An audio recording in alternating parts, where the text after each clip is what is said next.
Hi, I'm Dr. Priya, a pediatrician from Columbia Asia Hospital, Puchong. I am here today to talk to you about developmental skills in young children.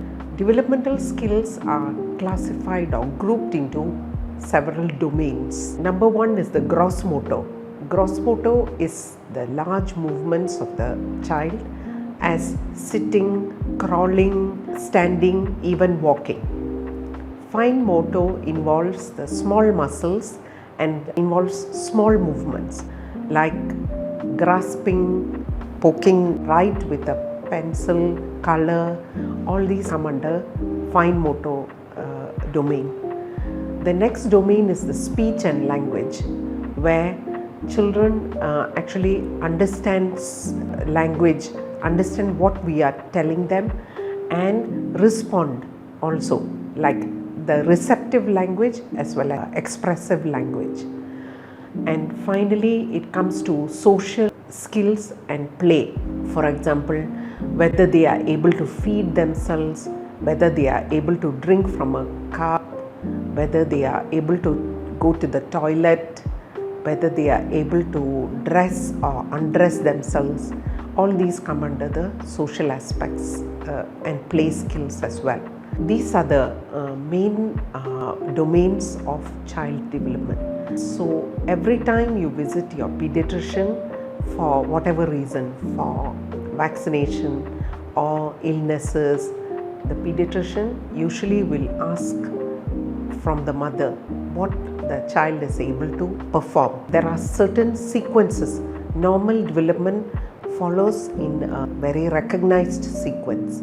There is a particular pattern of development. So your pediatrician will actually make sure that the child is following those patterns, and if not, will suggest remedial measures as to how to improve the child's development. Many parents do ask me, how can I make sure that my child achieves these developmental milestones?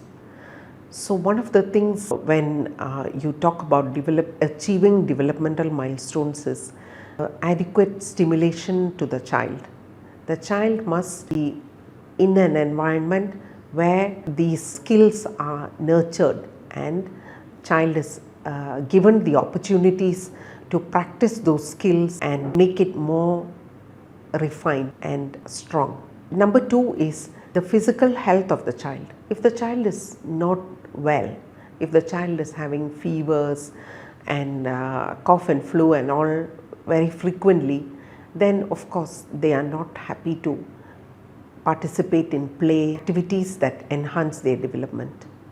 Number three is adequate nutrition. If the child is having some deficiency, for example, the commonest deficiency that we see in Malaysia is iron deficiency anemia.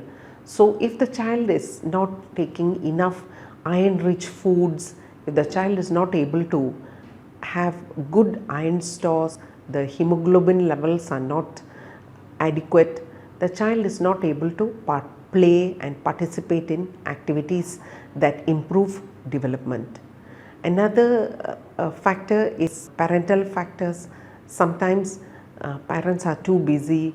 The child is always on screens. For example, TV screens, mobile screens also tend to hamper development in young children.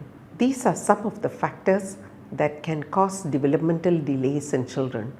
If you are concerned about your child's development, if you are concerned about sequence of development, please see a pediatrician or even come to Columbia Asia for a consultation.